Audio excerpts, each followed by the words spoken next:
सुनलक कि देवा घर में मेला बहुते लागल भगती ऐसन जागल सुनलक कि देवा घर में मेला बहुते लागल भगती ऐसन जागल ले के कान्हे पकवरवा भौजी देव घर भागल बेची के सोनवा के सिकरिया भौजी देव घर भागल।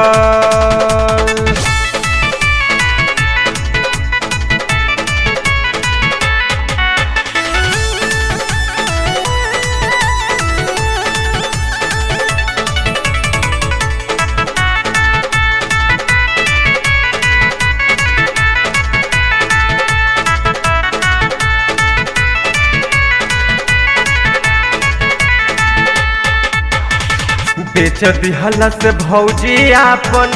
कनमा के बाली देव घर जाए में कैलस खूबे हाली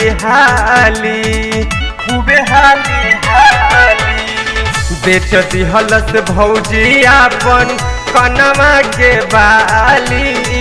देव घर जाए में कैलस खूबे हाली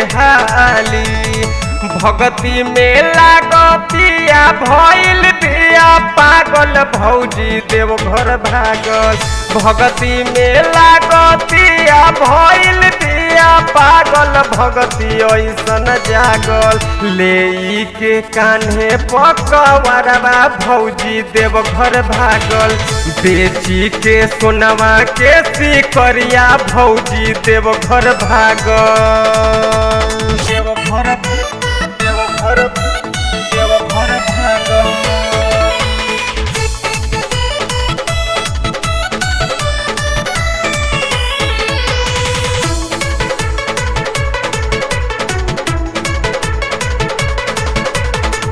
मनोज बिहारी संगे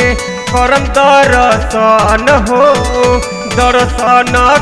के भइल खुशी मगन हो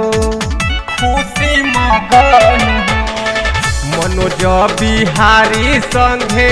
करम दर्शन हो दर्शन के भइल खुशी मगन हो। पपुलाल यादव जी के गाना बहुते बाजल भगती ऐसन जागल पपुलाल यादव जी के गाना बहुते बाजल भगती ऐसन जागल ले के कान्हे पकवरवा भौजी देव घर भागल बेची के सोनवा के सिकरिया भौजी देव घर भागल।